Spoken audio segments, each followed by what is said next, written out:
Welcome to the Storytime Adventures for Adults video series. Today we will be reading Part 2, pages 117 to 120 from Songs from the Depths by Meg Swanson. My phone died when we stopped for lunch. I was trying to respond to a text from my aunt in which she asked if I had asked John out yet.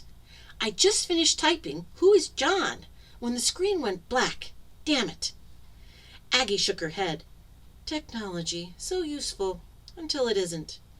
I grimaced. Please, I've had enough.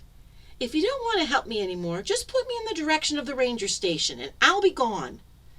Aggie sighed heavily and raked her head with the sharpest looking nails I've ever seen. No, I'm sorry. I've been on my own for a very long time. I've forgotten how to be with people, I think. I laughed sadly. Well, I've never really known how to be with people, so at least you knew at one point. Aggie came and plopped down next to me. Don't you wish you could just forget it all? All the pain, anger, everything? Right now, all I want to do is to get to a phone charger. My aunt is probably freaking out because I haven't texted her back yet.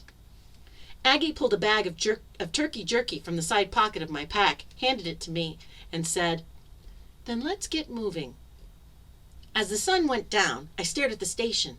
We were so close, and I had made it farther than I did the day before. A little bit ahead, there's a small clearing. I've used it before. We'll stop there, okay? I wanted to push on. Something was telling me that I had to call Aunt Paula. The blisters on my feet were telling me that I needed to stop, though. Thanks. Aggie nodded and jostled me with a smile. I promise this epic trek will end soon. She continued walking ahead on the trail. It better.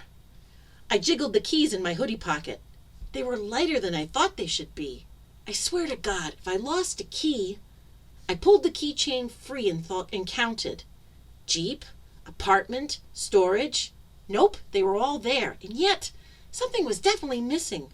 I slowly raised and lowered my hand, testing their weight. Why can't I remember? Aggie turned back. Did you ask me something?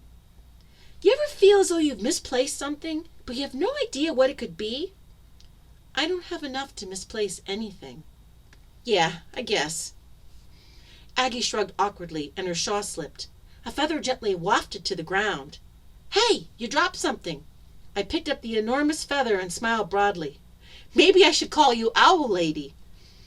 Aggie pulled up short and lifted her eyes to mine. What did you say? I held up the feather that had fallen from Aggie's shawl and said apprehensively, This looks like a barn owl feather, a huge one, but still. Anyway, this fell out of your shawl, and I said we should call you Owl Lady. I'm sorry. I didn't mean to make you mad again. You must have picked this up on your travels without realizing it. Aggie closed her eyes and sighed. It looked as if she was forcing herself to relax. It's fine. You're right. I must have picked it up somewhere. She slid her golden pin out of the 96 fabric, pulled her shawl tighter, and slid the brooch back into place, all the while taking slow, calculated breaths.